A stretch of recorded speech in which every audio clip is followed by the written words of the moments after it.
Morning, Alexa. Good morning.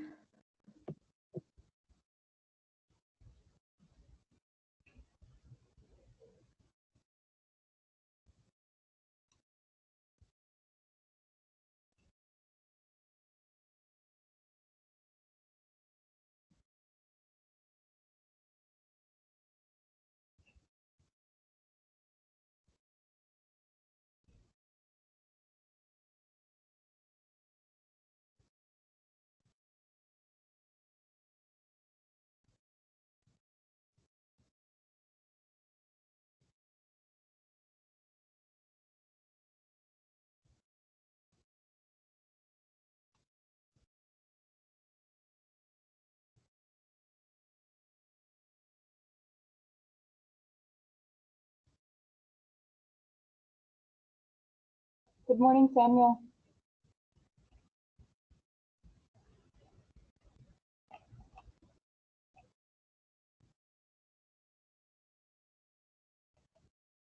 Okay, so before we get started today, I wanted to do a quick review of yesterday's materials. Yesterday, we started off discussing what art is. Does anyone remember or have an example of how we can classify something as an art piece? How can we classify something as an art piece? You guys don't have to raise your hand, it's like something that doesn't have a purpose. That's a good way to determine. Does anyone have another answer? What?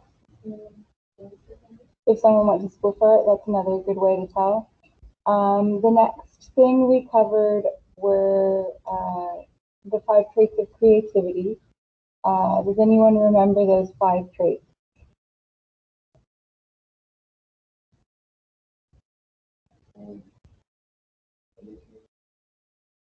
Associating. It does start with an A.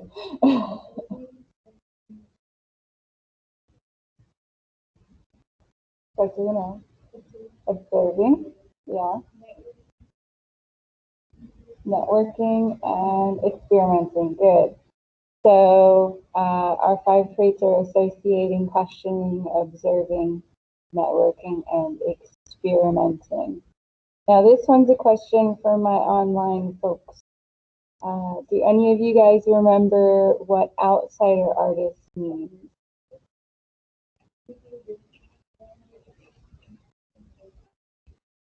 Someone online, what's an outsider artist? It's an artist who doesn't have any like formal training, so they didn't go to like art school. Thank you, Grace. Thank you very much. Now, I think we've got a good chunk of people in class, so we're going to do attendance. Cameron, Mackenzie, Vivian, I see you. Natalie, Valerie, sorry. Michael, Royanne, Ethan, Brittany, I saw you. Ty, Chase, James, Anna, Corey, and that is it. And we'll see if our other 3 show up, because I'm pretty sure one of them is an early college high school student. Because we're missing one today in here. Okay, that takes us to today's topic. Let me get that ready for you guys that are online, so you can see it easier.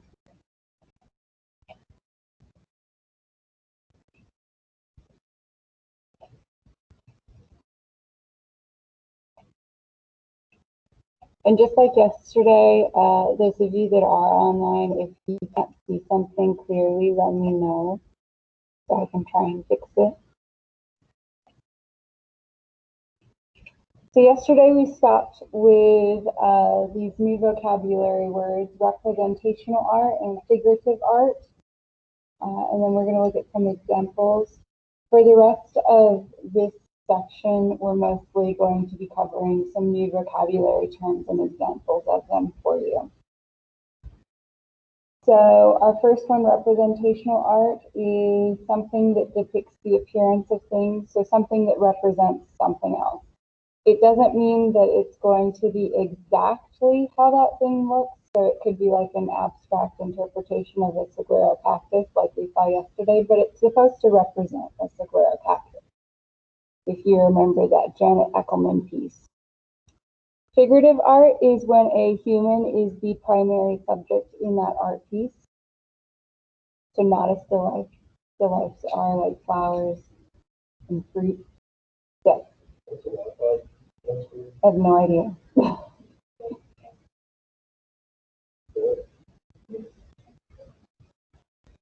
Thank you. And then of course subjects are the objects that are depicted in art.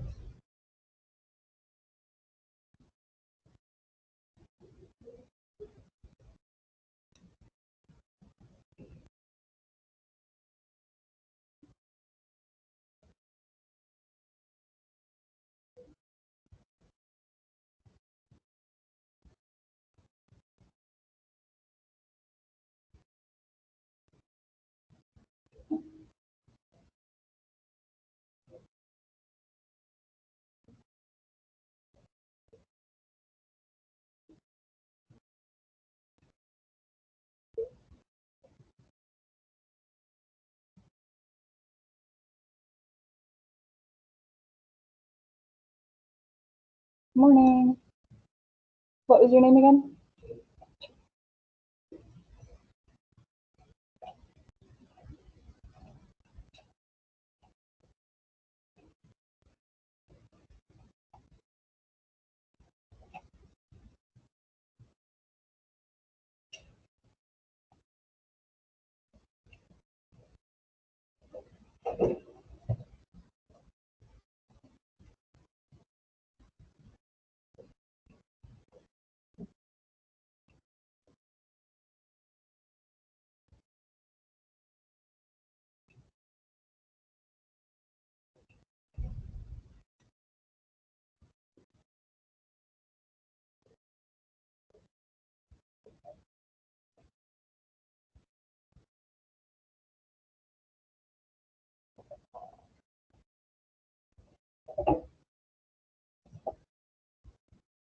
Okay, so the last bit there says that super realistic looking paintings, the paintings that are trying to show their subject matter as realistically as possible, are given the French term trompe-l'oeil.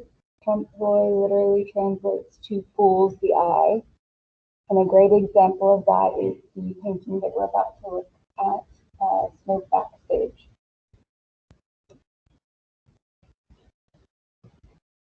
So like I said, this one's mostly just vocabulary words.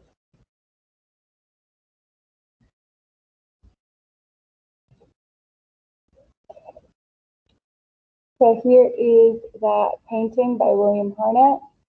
This is oil on canvas. You can get a very realistic representation of something using oil paints. And of course, this is considered a trompe-l'oeil painting. Does anyone know what the subject matter for this would be? Yeah. So we have the pipe, the tobacco, all of those inanimate objects are considered the subject matter. This falls under a category called still life, because there's nothing living in it. Nothing's going to move, it's all still.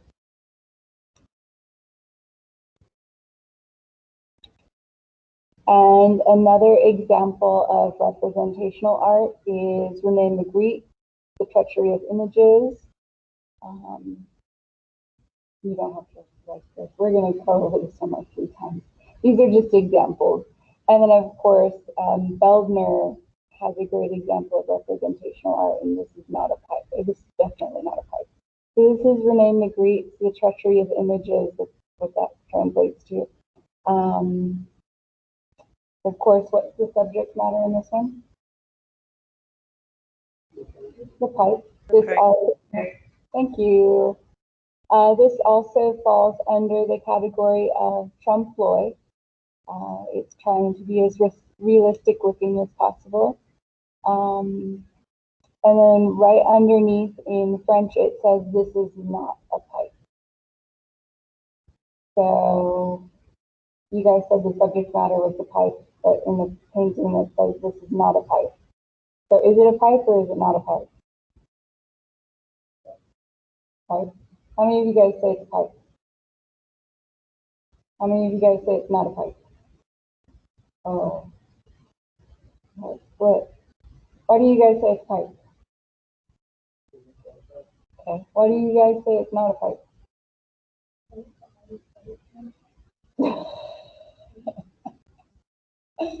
Anyone else? This is a painting of a pipe. It's not actually a pipe. You can't use it. So that's just to hint at the fact that no matter how realistic these artists paint these objects, they're never actually going to be those objects. They're just going to be representations of them.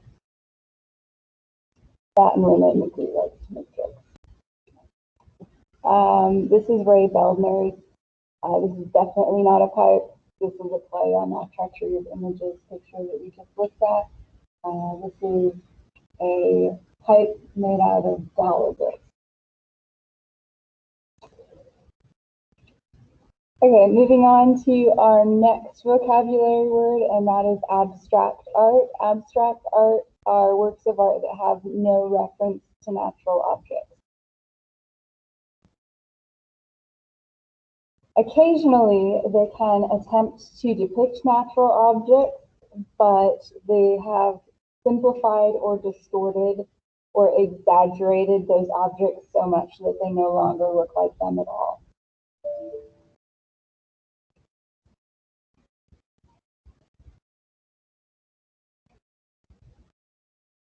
Abstract art is most commonly associated with contemporary styles. However, abstract art has actually been around since the prehistoric ages. Most cave paintings are actually considered abstract art.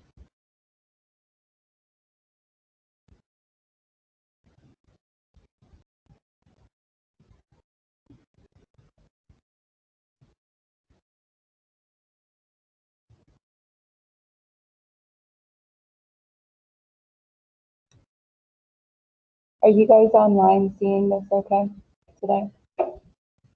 Yes, ma'am. Good.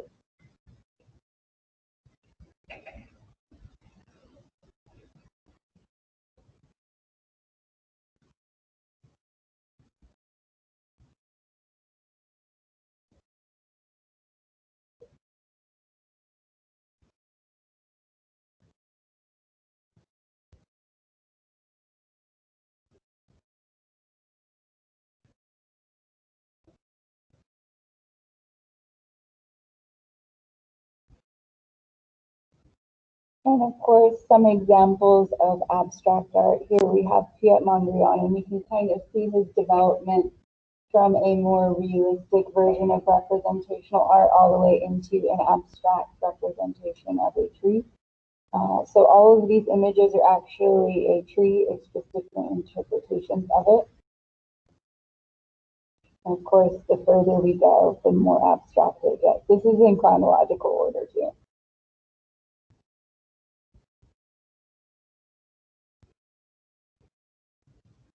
So any questions about abstract? A lot of things fall under abstract art. Basically, anything that doesn't look like it's depicting anything probably falls under that category. Of course, we have non-representational art. Even though this was abstract, it still falls under the representational art category because he's trying to represent a tree just in a very abstract way. Non-representational art, on the other hand, is not trying to represent anything in life.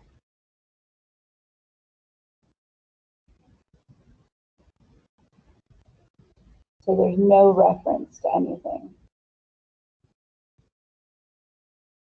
such as when an artist tries to represent music that they hear in a painting, and yes, they do that. Well, that's an example. So sometimes artists will hear sounds and they'll try to represent those sounds in a visual manner. So it tends to be pretty abstract when they do that, and it does fall under the non-representational category because you can't see music.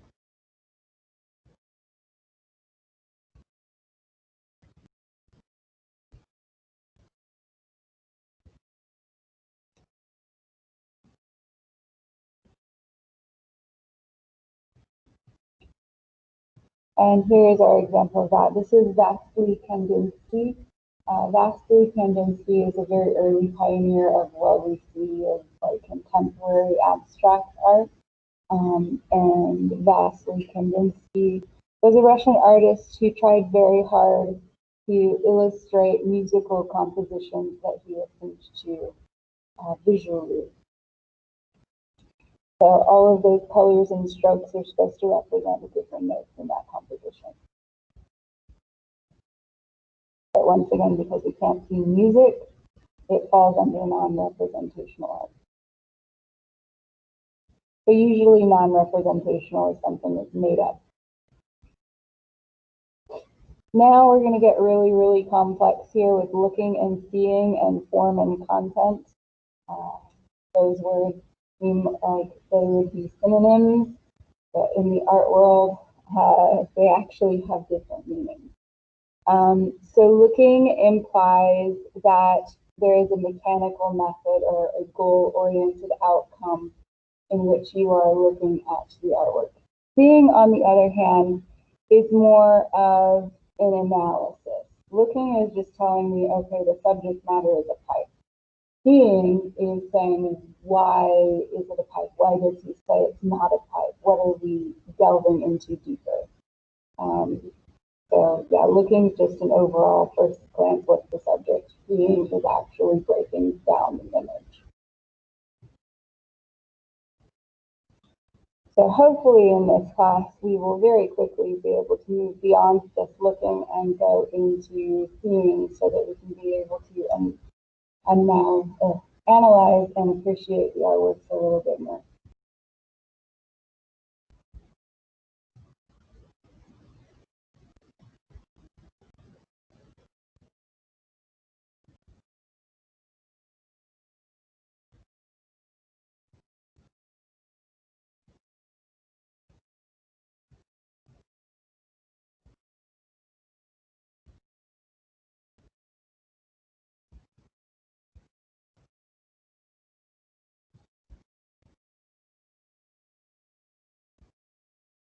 Next, we're going to see if we can look at this thing that we're about to see. I'm not going to say what it is because that kind of spoils it.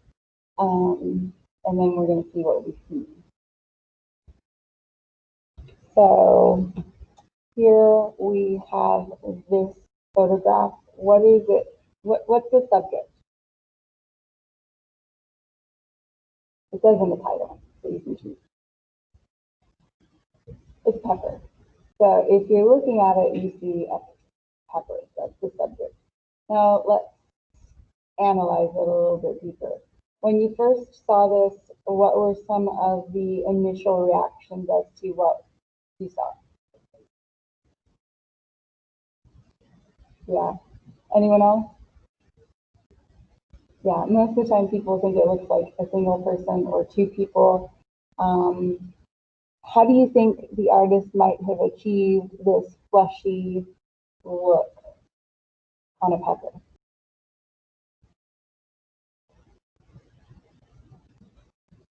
Guesses before I tell you the answer? Just guess. Yeah, how did they make it look like a person? Very good. So that's one way. Yeah. So one way is the artistic composition and stylings that the artist chose makes it a little bit more interesting to look at. If this looked like just a pepper, then it'd be kind of a boring photograph. So that was Edward Weston's Pepper number 30. So like he said, he used black and white photography, and he also used a very long exposure time, 2 hours, to get the different light angles from the sun moving across the sky. That also helps to give that fleshy tone to that pepper. So the artist played and experimented. Remember yesterday I told you artists usually don't go with their first take and make a bunch of them. He experimented in order to make a more interesting composition. So looking at the piece, we had a pepper. Seeing the piece, we see why they're making it, how they're making it, what it looks like in a deeper format with deeper meaning. Of course, like it says here, the big one, the process of seeing is different for every person. You saw skinny dude, you saw two people. And then, of course, analysis, we all pick up different things when we analyze an art piece.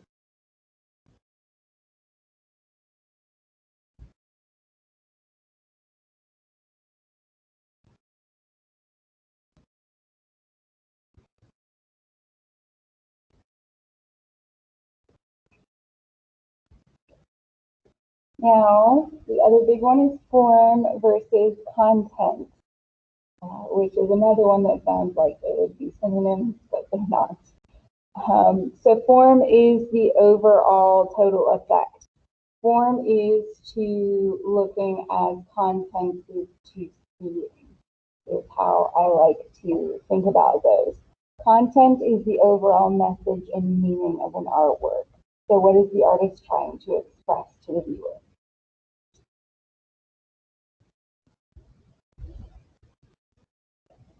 Form is the content.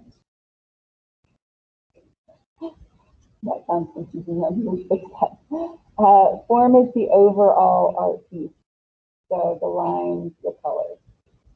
Content is the message.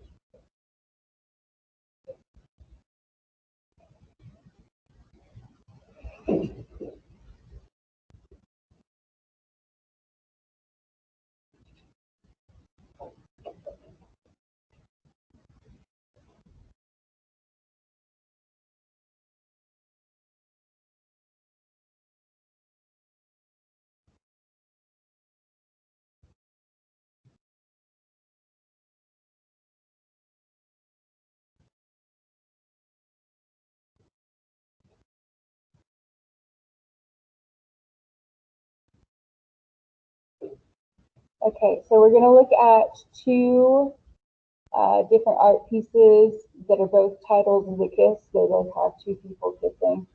And we'll see if we can apply that form and content to the two pieces.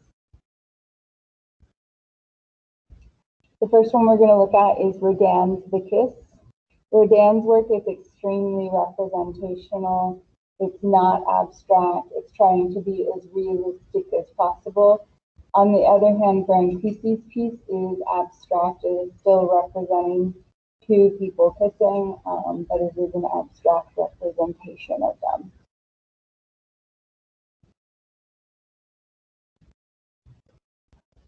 So here we see Auguste Rodin's The Kiss.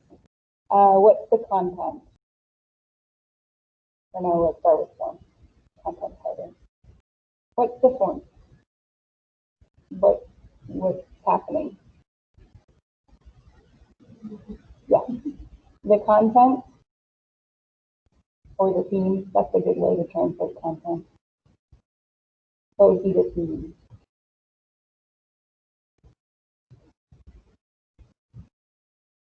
Don't think you have.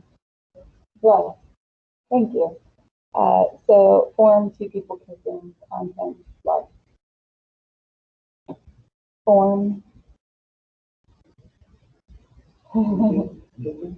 Kissing, yeah. Content on this one is different. This one's not love. If it was love, then it would show passionate, realistic love right here. This one's obviously not love. The guesses as to the content. You might have caught it if you read that whole side, so I changed it pretty fast.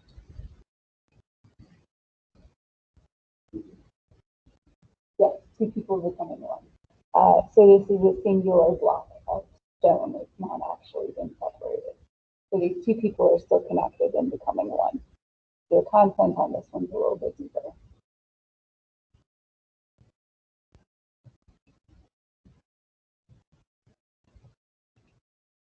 Okay, and the last thing for this section, the last vocabulary word for this section is the easiest one, and that is iconography, also known as symbolism. It's the use of symbols that are easily recognizable to represent things, such as a mother and child representing Mary and baby Jesus, which is pretty prevalent during the Renaissance period. Not all works, like it says, not everything has symbols or iconography to it. Almost all Renaissance and Baroque art usually have symbols. A lot of early Eastern artworks that have to do with Hinduism or Buddhism will have symbols representing their religious figures, just like with Christianity. And sometimes artists in the contemporary world also use icons to make their works easily recognizable. And the last thing we're going to do for chapter 1 stuff is see if we can pull out some of the symbols and figure out what they mean in some of these artworks. And then we will move on to chapter 2. But we'll make a list for you guys before we go on to chapter 2. So here is our first example of iconography. Without any help, let's see if we can figure out who these people are. Who is this lady?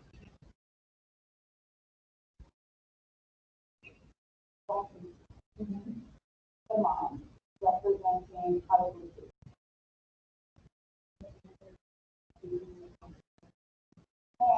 Yes. So this is by Raphael, meaning it falls under the period a big chunk of almost all of Renaissance art is based on Christian religion. So that's probably Mary impact almost any woman in the Renaissance art that's wearing a blue star like that and has a baby nearby.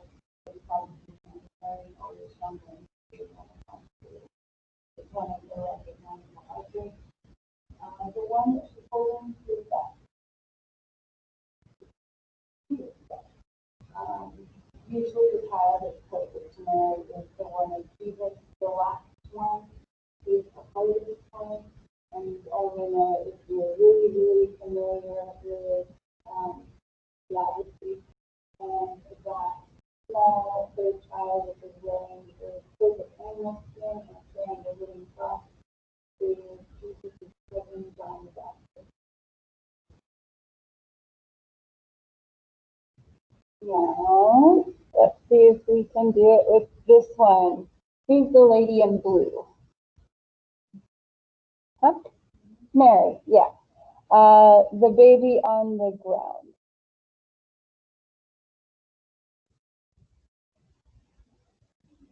Jesus. What is this supposed to be? That wing. An angel. And then the one wearing an animal skin and carrying a wooden cross. John the Baptist. Very good. Now, the next one is super easy. What's this? Campbell's soup can. Yes, this one we can get very quickly because it's more from our time period. That's the other thing about symbols and iconography is that the rate at which we can recognize them changes throughout time. We had a harder issue figuring out who the Renaissance period people were, but this one's super easy. This one is from the 70s. This is an Andy Warhol piece from Pop Art. Pop Art's all about using really recognizable, easily digestible images, because people were more willing to invest money in things they could recognize, and Warhol was probably the best at doing that. Now, before we move on to the next section, Sheriff, did you have a question? I can't ever see hands, so when you got a question, Derek, just unmute and ask it.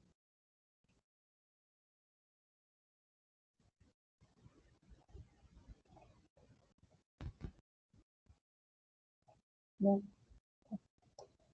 Before we move on any further, I want to make a tally list for us so that when we analyze our art piece next week, we have kind of a go-to list for us to do that. So first off, some things to consider when analyzing your art piece is what makes that art piece art. That's the basic one that you can use to start off with. The next one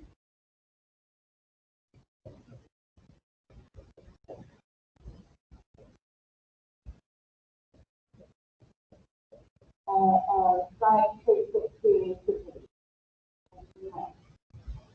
You don't have to use all of these. I'm just trying to make a comprehensive list for you guys to fall back on. In fact, if you try to use everything that we're going to be going over, you'd end up probably with like a 5-page paper. That's way longer than we need to do. And of course, our next one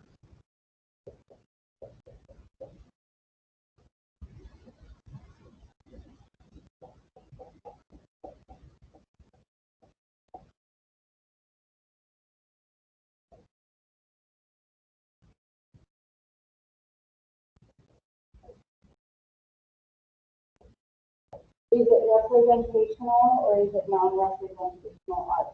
If it's representational, then what's the subject matter? How does the artist portray that subject matter? Is it in a come forth that is trying to be as realistic as possible, or is it more abstract? And of course, the last big one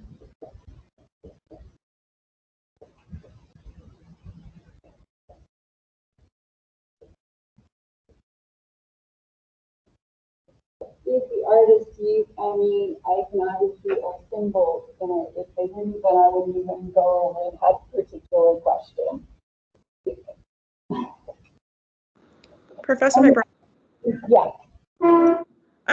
It's a little difficult to hear you whenever you walk away from your camera. So I'm sorry. Yeah. Can you repeat the first two? For sure, definitely, Courtney. So we were just making a list of particular things that you might want to consider when working on your short essay. Of course, you wouldn't go through this entire list or else you would have a 5-page essay, and that's way too much. So the first thing to consider is what makes it art.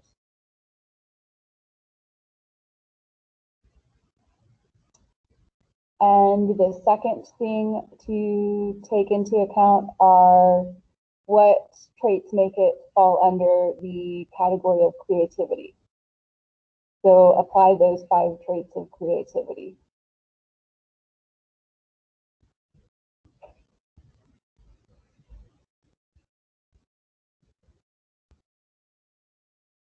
And then what we covered today, is it representational or non-representational? And the last one, did they use any iconography?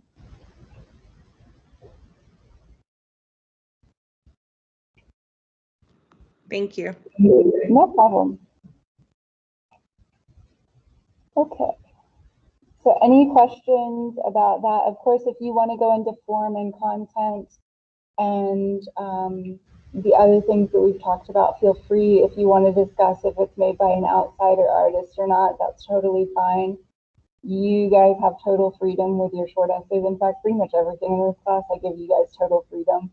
I'm just trying to help some of those that struggle to start off writing papers, to give them a little bit of a hint on where they can go.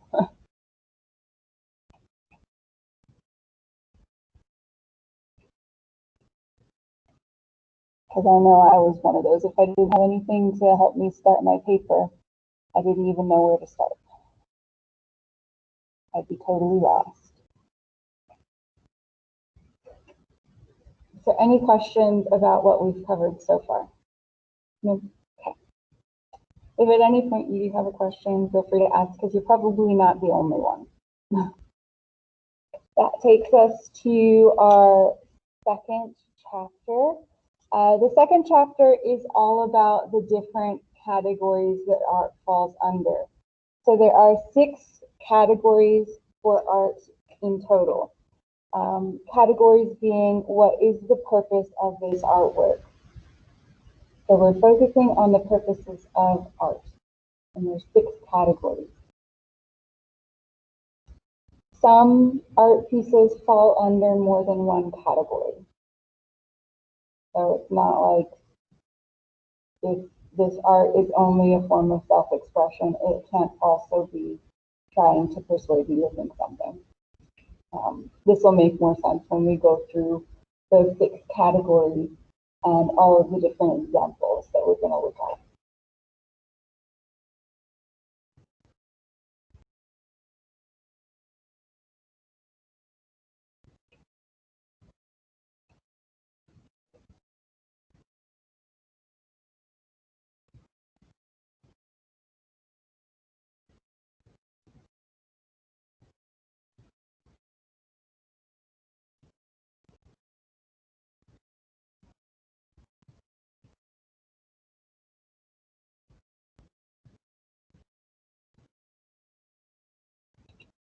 Okay, our 6 categories are as follows. We have art with the purpose or function of trying to delight people. Another way to say that is art for enjoyment or art for aesthetics. So that usually has to do with art pieces that are like aesthetically pleasing to look at. Art for commentary. So art that's trying to say something or tell us something. Art for worship or ritual, which is what some of those iconography pieces that we looked at would fall under. So basically art for worship or ritual is anything that has to do with religion.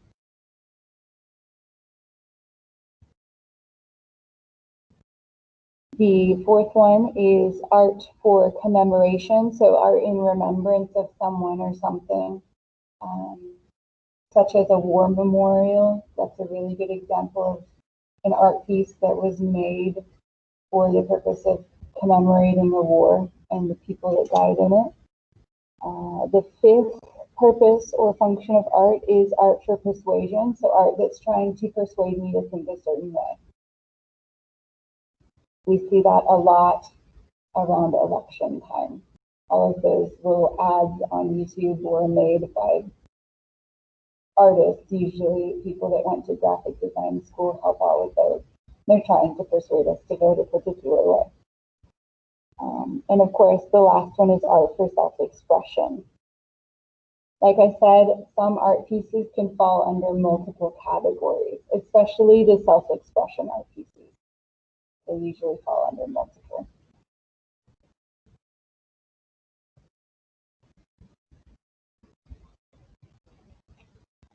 Okay, so we're going to start off going through different examples of all of these purposes or functions of art, starting with art for delight. So art for delight, like I said, is something that's aesthetically pleasing to look at. It's usually for beauty or decoration. So let's say a really pretty landscape painting on a wall. It's probably done for the viewer to purchase and hang on the wall and enjoy looking at. Now, the issue with aesthetics, which by the way is an awareness of beauty, everyone has different opinions on what beauty is and what is not to look at. Something that I find pretty or nice to look at, someone else can't. The other issue with aesthetics is that our aesthetics change depending on the time period and the culture that we're talking about. So, for example, the classical Greek definition of beauty for something that's beautiful is probably going to be different from today's standards of beauty.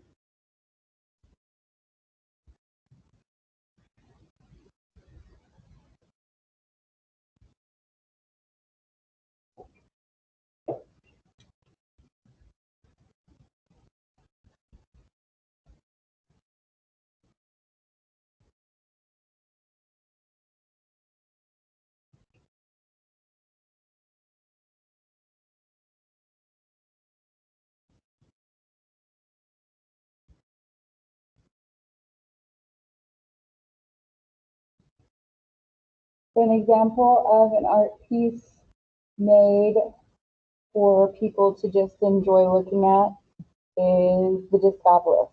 Once again, this was made using the classical Greek standards of beauty.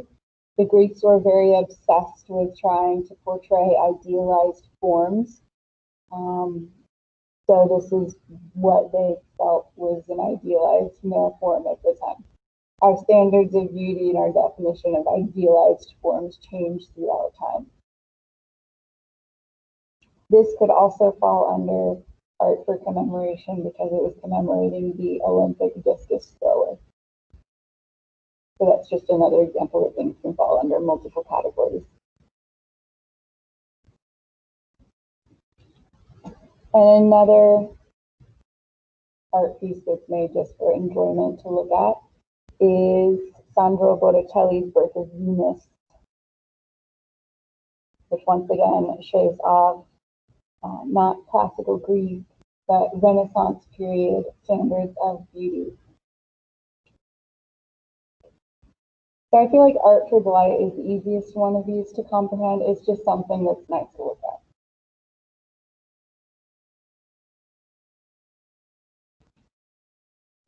Once again, like I said, the definition of beauty varies.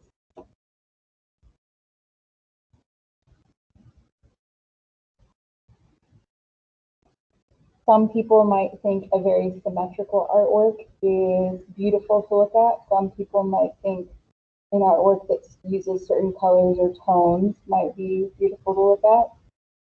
For example, if an art piece is done in your favorite color, you might like that.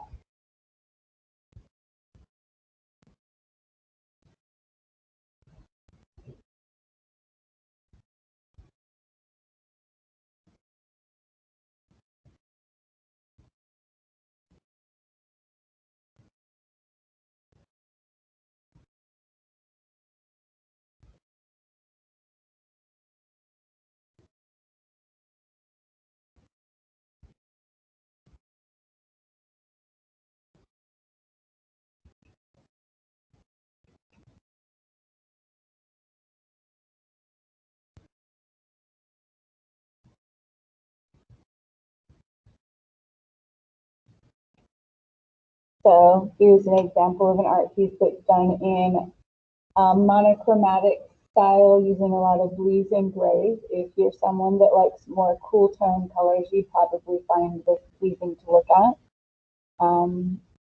James McNeill Whistler is the artist, and he painted this because he saw fireworks for the first time and he thought they were beautiful and he tried to capture their beauty. So there's two different ways that you might find this delightful to look at. You might be like the artist and like the idea of fireworks and think they're really beautiful, or you might be the person that likes blue, cool tones and think this is pleasing to the eye.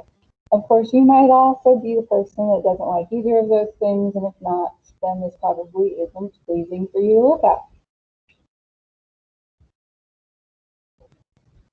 Another example is the symmetry that we see in this geometric bowl. Some people really like symmetry and repetitive patterns, and they find that aesthetically pleasing. Some people don't. Some people really like Orozco's works. Orozco does a lot of very symmetrical looks, and the one that we're about to look at is using the colors of the Mexican flag to illustrate a checkerboard and time.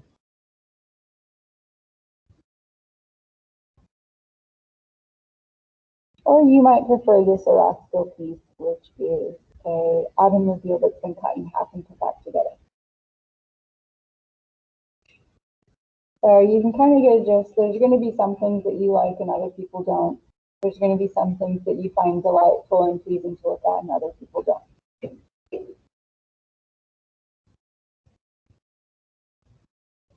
Questions about art for delight. That one's the easiest one. So, the last one here is another example of art for delight. I forgot this one was in here. This is Taesuk Gyun's Dancing in Electric Blue. This is a suspended sculpture. It's just a bunch of wires and beads and it twirls around. So if you like those things, you might find this really pleasing to look at. Now moving on to art as commentary. Art as commentary usually is a visual account of something that an artist witnessed or heard about. So it's basically a way for them to disseminate information. It can be a daily event that they witnessed. It could be an important historical event that they witnessed, and they're trying to log that in the form of an artwork.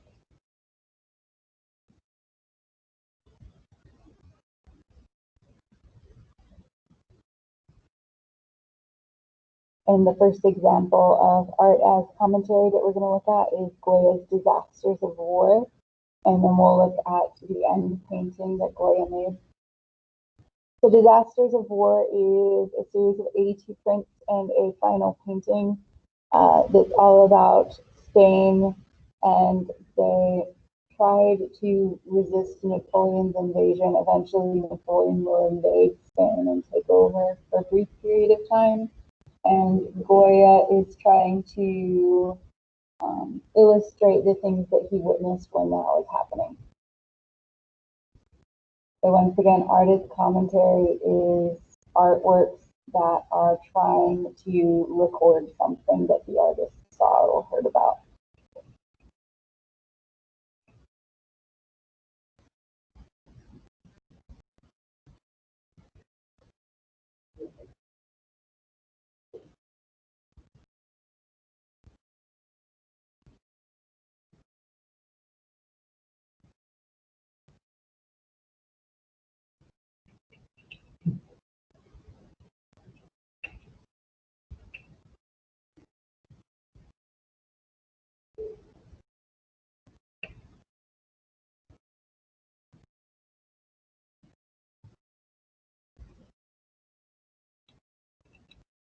So here is one of those 82 prints that Goya made recording the invasion of Napoleon.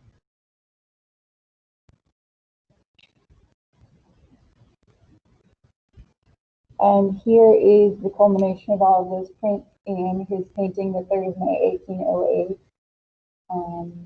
At this point, Napoleon had finished invading Spain and taken it over.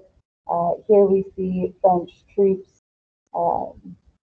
Goya witnessed the French troops pulling Spanish resistance citizens. It was regular people ripping them from their homes in the middle of the night and shooting them. So that is what he is illustrating there. And there's a whole lot of other stuff about this painting that we're going to be analyzing starting next week, because there's a lot of important compositional features in this particular work.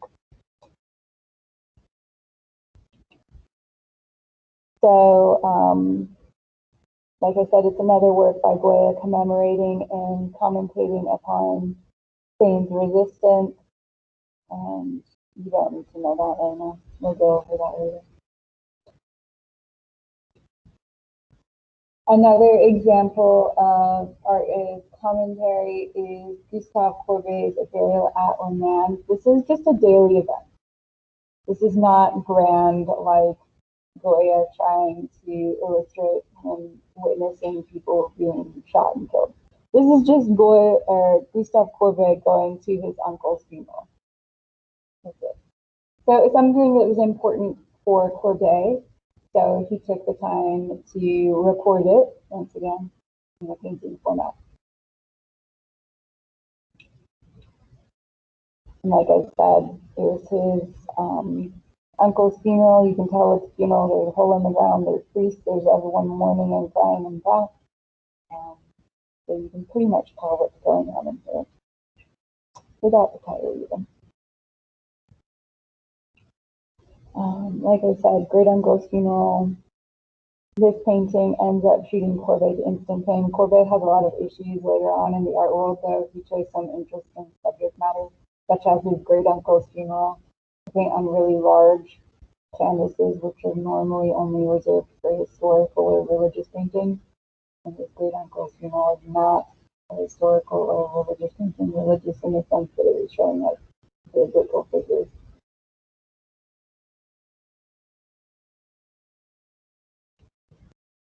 And our last example of art as commentary is a graffiti piece called Occupy LA.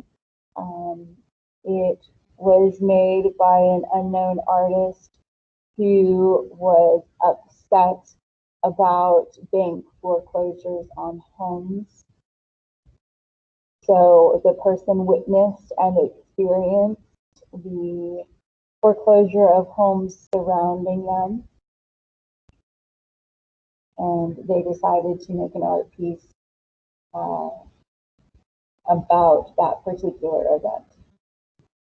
Of course, this is also going to fall under the category of art as persuasion too.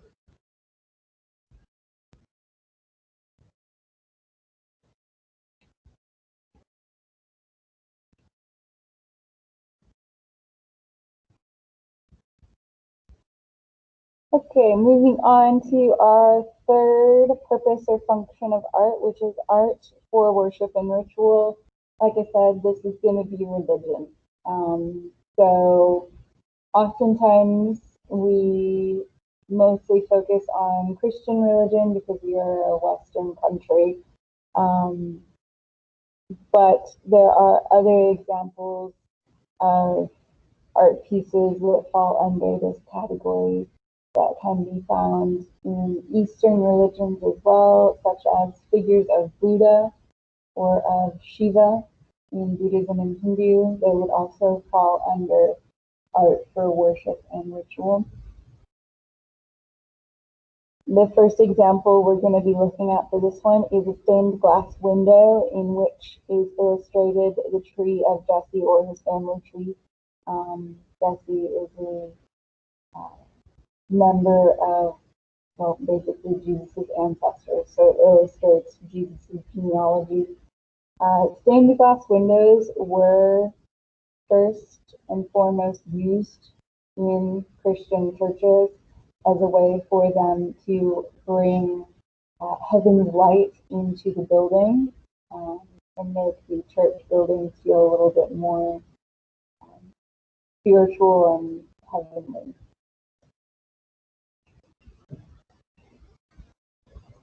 And like it says here, the composition actually starts at the bottom and goes to the top, leading your eye upward towards heaven.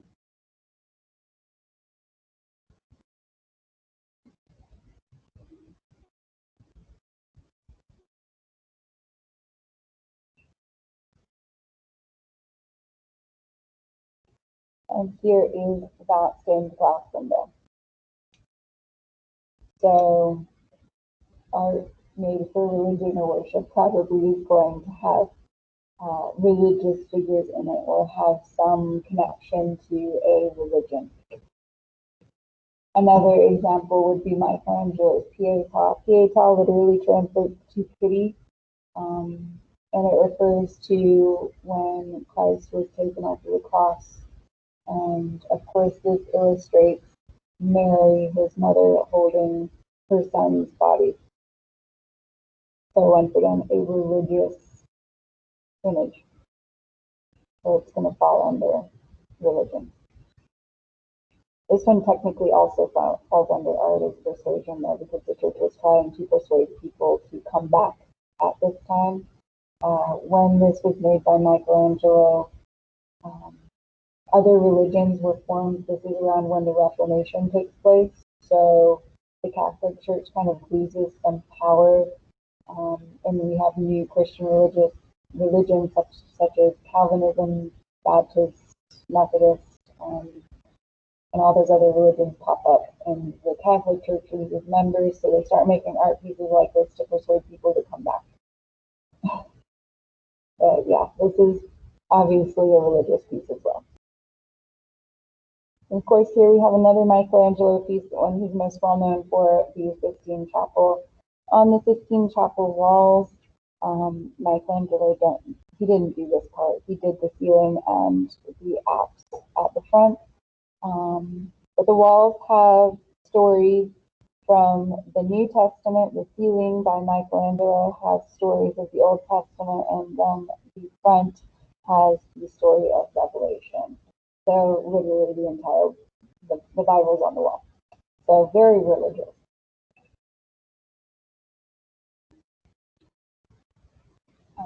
Like I said, there are examples of art being made in Eastern religions as well, such as figures of Buddha or Zen gardens in Buddhism. Those fall under artworks that are made for art and worship. Or we're going to also look at an Eskimo mask that was used by the early shamans in Alaska to connect to the spirit world. So also Native American artworks that celebrate gods or goddesses, or ancient Greek artworks that reference the gods and goddesses also fall under the category of art made for religion and worship.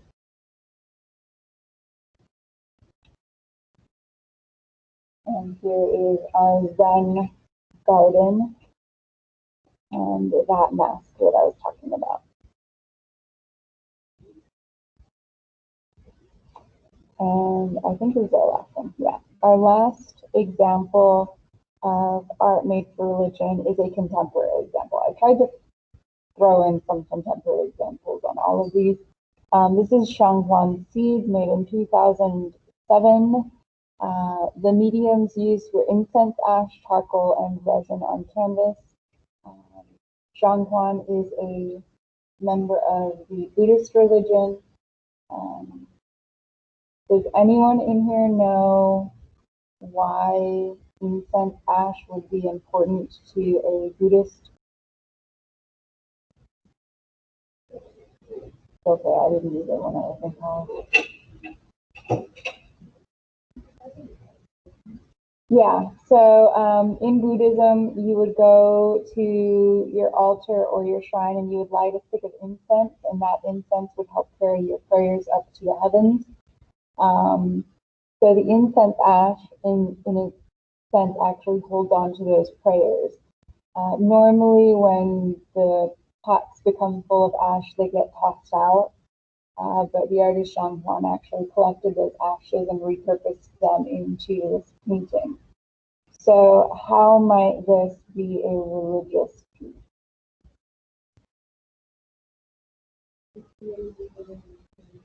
Very good. It's literally holding on to people's prayers. That is exactly how it's religious, and you're the first person to ever get that right off the bat.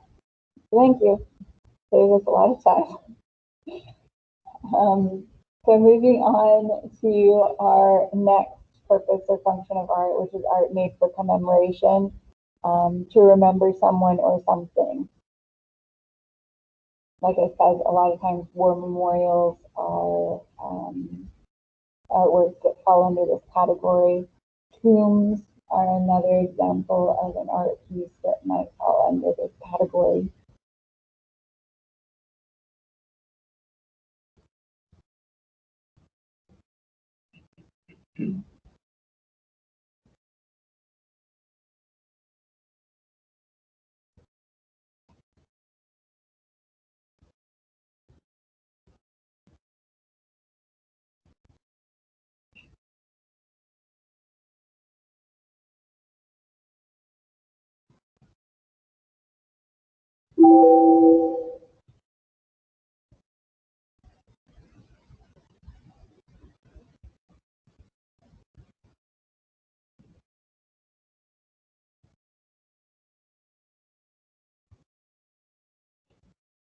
And like I mentioned, tombs. The first example that we're going to look at for art as commemoration is actually the Taj Mahal. Oftentimes people think that the Taj Mahal is actually a religious building, but it's not. It's a tomb. It was a tomb that Shah Jahan, a very, very wealthy king in the Mughal Empire, made for his favorite wife when she died in childbirth. So it commemorates his favorite wife, and like it says, it's a testament of his love for her and his devotion for her. And the Taj Mahal itself is actually supposed to represent and reference paradise, which we'll talk about a little bit more. And then, of course, another example of art for commemoration is the death of General Wolfe, which is a very large painting made to commemorate the Battle of Quebec in the French Indian War. But first, the Taj Mahal. So, of course, the Taj Mahal has that long, reflective pool surrounded by gardens on each side. Those gardens and the pool help us think of paradise, or at least paradise, how it was illustrated at the time for these people. And the Taj Mahal in the background made of a whole lot of precious materials. To rebuild the Taj Mahal today, using the same materials, it would cost you a few $billion. So he really loved that woman. And of course, she is buried in there, and he himself ended up being buried in there as well after he died. So it's a tomb commemorating her. And the reason why everyone thinks it's a religious building is because of the dome and the minarets, which are most usually seen in Muslim architecture for their churches, or mosques is what they call them. And then, of course, our second example of art for commemoration is that painting, The Death of General Wolfe. This painting was not well accepted by the public when it was originally exhibited because it was supposed to be a heroic historical painting making General Wolfe look like an amazing person, and it was done during a time period when it was only acceptable to show historical paintings of heroes in Greek and Roman clothing. However, the artist Benjamin West decided to use contemporary clothing instead, which was not the rule. He broke the rule. And here is that painting, The Death of General Wolfe. Here's another painting that we're going to be analyzing quite a bit next week because there's a lot of really specific compositional choices that were made here to make the painting look more interesting. But here you see General Wolfe down there dying. The Battle of Quebec is raging on around him, and all of his posse are surrounding him. And of course, if this was an actual war, his commanders and generals would not be standing over him watching him die while the war was happening in the background. So this is definitely an artistic interpretation of that Battle of Quebec. Does anyone know why the Battle of Quebec is so important for the French and Indian War?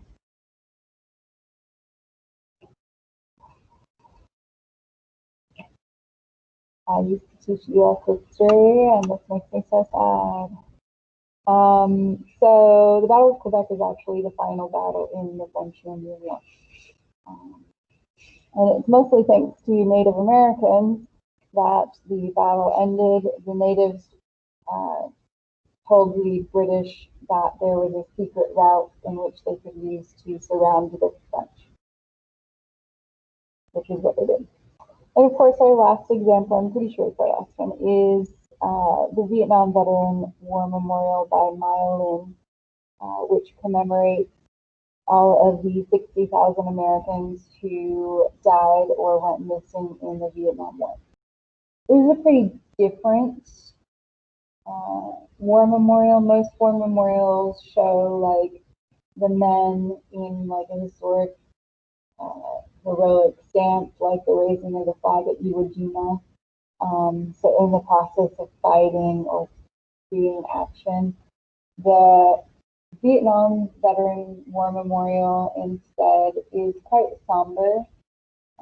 So what they did is they literally gouged out a piece of the land to reflect like the scar of the war. If you know anything about the Vietnam War, it was not popular in America. So the choice of making this a very somber piece that looks like a scar on the land kind of reflects American sentiment for that particular war.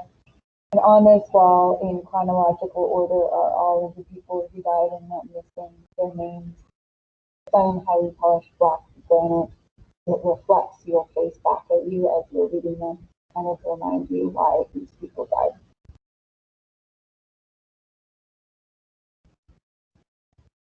So very commemorative. Our next art purpose or function is art for persuasion. This one's the easiest one, well, besides the light. Now we're getting to the easier ones again. Art for persuasion is just trying to convince you against something. Do you have a question? Sadie, do you have a question? No. Okay. I'm going to mute you then. Okay, you mute yourself. So our first example of art for persuasion is a little bit of an older one, and that's Augustus of Prima Porta, so the first emperor Augustus of Rome. In this particular sculpture, he is trying to portray himself as a strong, heroic military leader for the Roman Empire, as well as a few other things.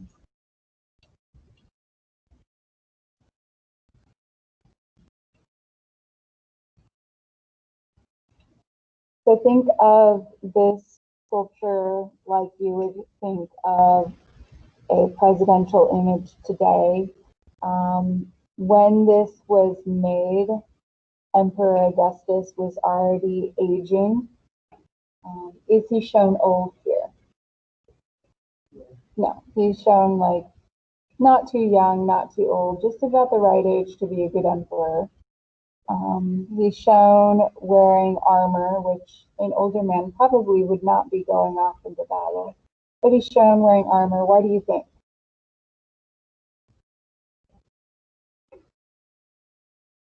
There were no wars, so why would he want to wear armor for a peace? Well, there's not wars. This was made for public display. Why would he want to be shown wearing armor? Yeah, to show off his power and his strength. He's got his finger up in a commanding way. Why might he have done that? To show he'd be a good leader. Good. So all of the things we've looked at so far are trying to persuade people to think what? He's a good emperor and he's a good leader. The last one here is a little bit of iconography for us. That is a baby Cupid riding a dolphin. Emperor Augustus claims to be a descendant of Cupid. Does anyone know who Cupid's mom was in Greek myth? Yeah, Aphrodite. So Cupid's mom was Aphrodite. His dad was Hermes, and both of them are the children of Zeus. So basically, Emperor Augustus is claiming to be a descendant of the major god Zeus. So now he's also trying to persuade people or remind people that he's a god. Another example of art for persuasion is Versailles, made by Louis XIV. It is a very large, ornate palace with a large garden system, which was all about showing off opulence. Why would Louis XIV want to build a gigantic palace decked out with large gardens and a ton of gold? Yeah, to show off his wealth to the people, to other countries. What? To other countries. Why might he have wanted to do that?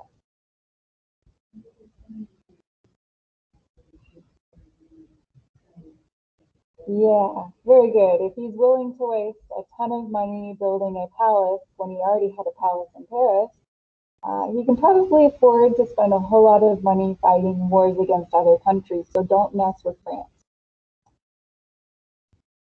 And our last example is a contemporary one, which is about global warming. Like I mentioned earlier, a lot of advertisements and media are trying to persuade us to do things like buy things, vote for people, choose things, or worry about global warming, which is what this particular poster is doing here. So we do see a lot of art for persuasion today because it's everywhere, like literally everywhere. And I'm going to skip this one and move on to art as self-expression so that we can just finish this section up before we go today. So art as self-expression is art that's made for people to express their thoughts, emotions, and feelings. This is the one that I said earlier will probably fall under multiple categories.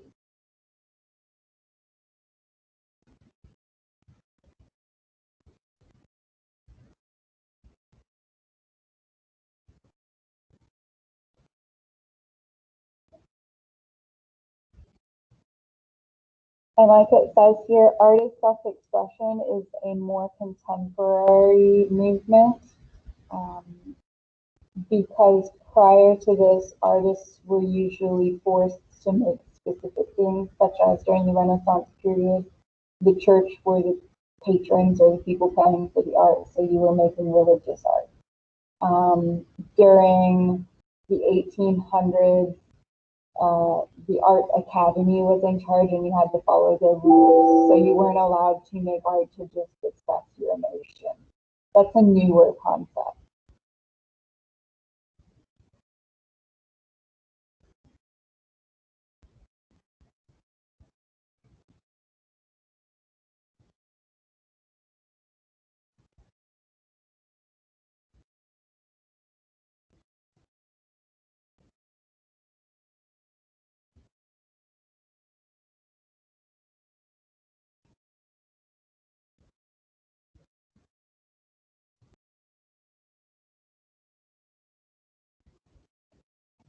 And our first example of art for self-expression is Nussbaum's self-portrait with Jewish identity card. This expresses his anxiety of having to live through the Holocaust as a Jew. It also expresses his feelings at the moment in time, and it's a commentary on that moment in history as well, so it can fall under art as commentary. And here is that self-portrait.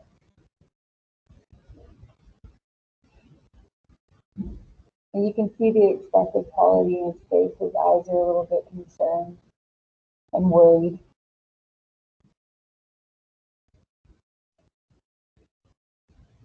Another example of art for self-expression is another Vasily Kandinsky painting, once again based off of him putting feelings into a very abstract, non-representational art piece, such as this one.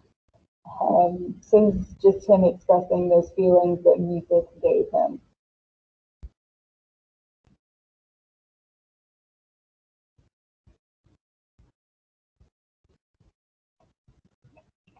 Any questions about art as self-expression? Any questions about any of these? Just keep in mind that they can usually fall under multiple categories. And we should add that to our list to consider when going over our course outline. And that is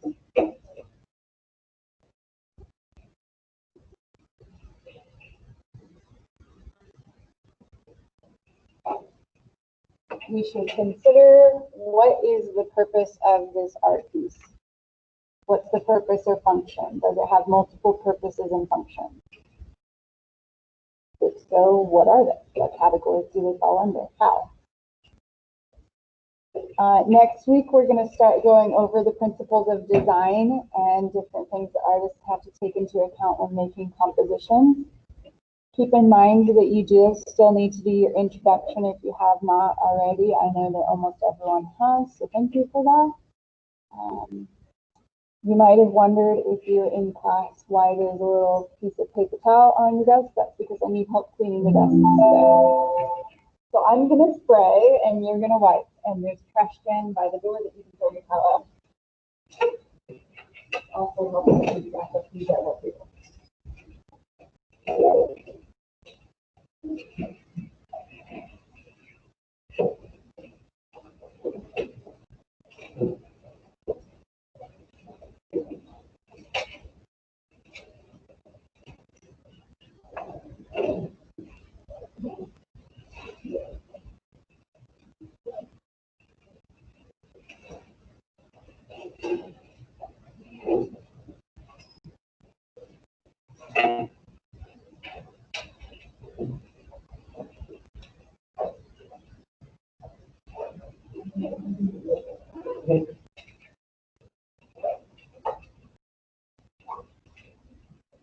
Thank you guys for helping.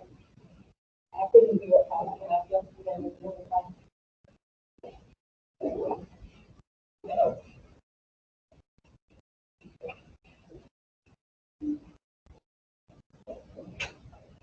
Okay.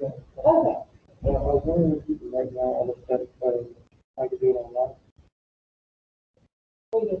So that's like that one lady was doing online Oh, yeah, the links are on Canvas. or on Canvas? Yeah. Can you show me? I'm new to that. I sent you an email a couple days ago to your Midland College email account too. Okay, it was Team meeting.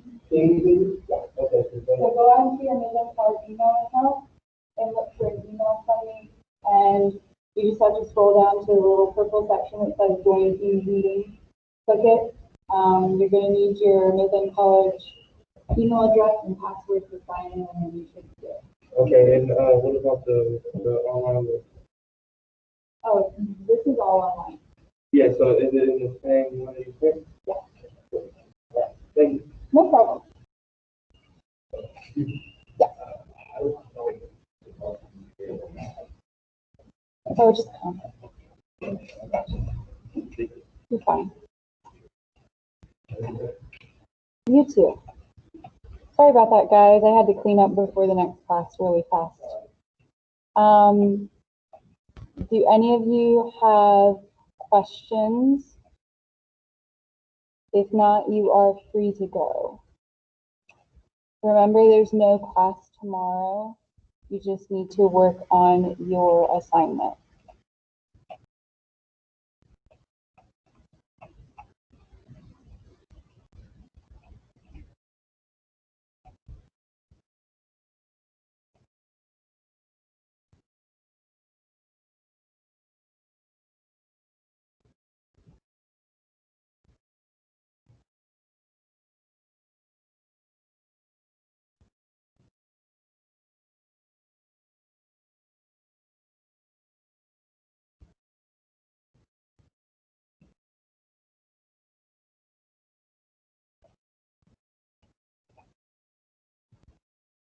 Victoria, do you have a question?